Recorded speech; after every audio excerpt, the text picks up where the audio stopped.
নমস্কার। পান, গুটখা, তামাক জাতীয় এই সমস্ত দ্রব্য বহুল পরিমাণে ব্যবহার করার জন্য ভারতবর্ষের যে পরিসংখ্যান সেই অনুযায়ী কিন্তু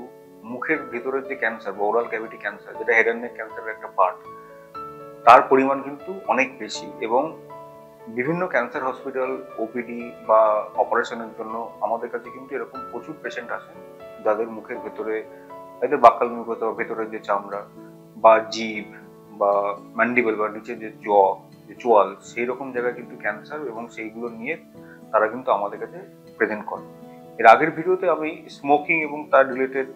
কি কি ক্যান্সার হতে পারে বা কি সেগুলো নিয়ে আলোচনা করেছি। তো ডেফিনেটলি স্মোকিং এরও একটা পার্ট হচ্ছে টোবাকো। তো টোবাকো রিলেটেড যে কোনো যে দ্রব্য যেটা সাধারণভাবে নেশা বা অ্যাডিকশনের জন্য ইউজ করা হয়, যেমন যেটা বললাম গুটখা হোক বা পান, জর্দা, এগুলো যেগুলো ইউজ করা হচ্ছে, তো সেই অনুযায়ী আমাদের কিন্তু এই একটা গুরুত্বপূর্ণ একটা বিষয় যে যদি আমরা এগুলো থেকে প্রতিহত হতে পারি, যদি আমরা এগুলোকে ইউজ না করি, যদি আমরা এগুলোকে কনজামশন না করি, তাহলে কিন্তু একটা মেজর পোর্শন আমাদের কিন্তু এই ক্যান্সার থেকে আমরা কিন্তু প্রিভেনশনের জায়গায় পৌঁছাতে পারি। এখন এই হেড অ্যান্ড নেক ক্যান্সারের একটা মেজর ট্রিটমেন্ট হচ্ছে অপারেশন, এবং এই অপারেশনের একটা চোয়াল বাদ যাওয়া বা জীবের একটা পোর্শন বাদ যাওয়া, বা এই যখন জিনিসগুলো আমাদের বাদ দিতে হয়, হ্যাঁ ডেফিনিট ভাবে প্লাস্টিক সার্জারি, রিকনস্ট্রাকশন বা লোকাল ফ্ল্যাপ বা লোকো রিজিওনাল ফ্ল্যাপ, অন্য জায়গা থেকে মাংস বা এগুলো নিয়ে এসে বসানো, এগুলো করা হয়। কিন্তু তার ফাংশনালিটি কিন্তু সেরকম ভাবে অনেক ক্ষেত্রে হয়তো মেনটেন করা যায়, দেখতে অনেক সময় সাদৃশ্য আনা যেতে পারে। কিন্তু এই জিনিসটা যদি ক্যান্সারের যে প্রবণতা, সেটা কিন্তু একমাত্র আমরা এই গুটখা জাতীয় খাবার বা এই সমস্ত দ্রব্য দিয়ে যদি আমরা বর্জন করতে পারি, তাহলে কিন্তু অনেকভাবেই আমরা কমাতে পারি। এখন এই মুখের ভেতরের যে বিভিন্ন অংশ, যেমন জিভ হলো বা লিপ, আমাদের কাছে যে ক্যান্সার গুলো বেশি আসে, তার মধ্যে মুখের ভেতরের ক্যান্সার, জিভের ক্যান্সার, এবং সেগুলোর অনেক সময় একটা হিস্ট্রি থাকে যে দাঁত তোলার পরে সেই জায়গাটা ঘা সারছে না, সেখান থেকে কিছু পেশেন্ট আমাদের কাছে প্রেজেন্ট করে। তো মুখের ভেতরে যে কোনো রকম ঘা যদি থাকে, সেই ঘাগুলো যদি একটা সার্টেন টাইম, 5 দিন, 6 দিন, 7 দিনের মধ্যে যদি না শোকায় বা সেটা বাড়তে থাকে, তো এটাকে নিয়ে কিন্তু মানে হেলাফেলা করা বা ঠিক হয়ে যাবে এটা ভেবে একটা ওয়েট করা, এই জিনিসটা কিন্তু একেবারেই করা উচিত না। কারণ আমরা যত পেশেন্ট পাই তাদের কিন্তু বেশিরভাগ ক্ষেত্রেই টিউমার হোক বা সেই আলসারটা বা ঘাটা অনেকটা বড় হয়ে যায়, অনেকগুলো জায়গাকে ধরে নেয়। সুতরাং অপারেশন করা যায়, অপারেশনের সাকসেস রেটও হয়তো ভালো, কিন্তু অনেকটা বড় অপারেশন করতে হয়, তার জন্য তার যে মরবিডিটি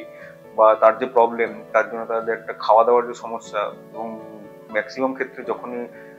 অপারেশন হয়, এর পরবর্তী ভিডিওতে আমি বলবো যে অপারেশনের পরবর্তী ক্ষেত্রে কখন রেডিয়েশন লাগে বা কখন কি কি ট্রিটমেন্টের কি আলাদা আলাদা ভূমিকা। তো সেগুলো থেকে কিন্তু একটা যেটা বারবার একটাই এমফাসাইজ করার চেষ্টা করছি যে টোবাকো রিলেটেড জিনিসগুলো কিন্তু আমাদের বর্জন করতে হবে। তার কারণ এই যে জিনিসটা থেকে যদি আমরা বর্জন করি, তাহলে কিন্তু আমরা অনেকটাই কিন্তু এই ক্যান্সারগুলো থেকে আমরা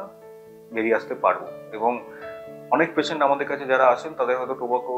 বা এই ধরনের জিনিসগুলো ক্যান্সার একটা সাসপিশন থেকে তারা হয়তো কয়েক মাস ছেড়ে দিয়েছেন,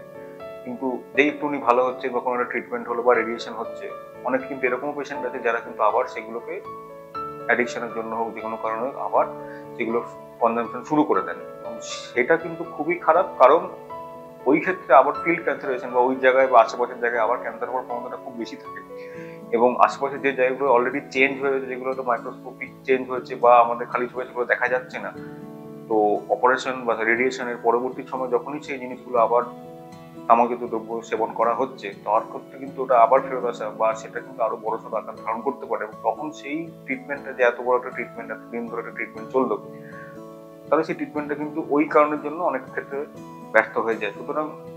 এক তো তামাকজাত দ্রব্য বর্জন করা উচিত, আর যাদের অলরেডি ট্রিটমেন্ট হচ্ছে তারা সেই জিনিসটা থেকে কিন্তু একেবারেই তাদের বিরত থাকতে হবে। হ্যাঁ, যদি কোনো মনে হয় যে সেখান থেকে অ্যাডিকশনটা থেকে আমি বার হতে পারছি না, কোনো উইথড্রল হচ্ছে, কোনো সমস্যা হচ্ছে, ডেফিনেটলি তার জন্য ডাক্তারবাবুরা আছে, তাদের সমস্যার সমাধান করার জন্য সেই জায়গাগুলো আমাদের করতে হতে পারে। কিন্তু আপনাদেরও একটা জায়গা থেকে আসতে হবে যেখানে আমরা এই জিনিসটা থেকে বেরিয়ে আসতে পারি। তো এটাই ছিল আজকের বিষয়, যে হেড অ্যান্ড নেক ক্যান্সার বা ওরাল ক্যাভিটি, মুখের ভেতরে যে ক্যান্সারগুলো আছে, সেই ক্যান্সারগুলো যখন আমরা দেখি, তখন একটা জিনিস আমাদের বারবার মনে হয় যে একমাত্র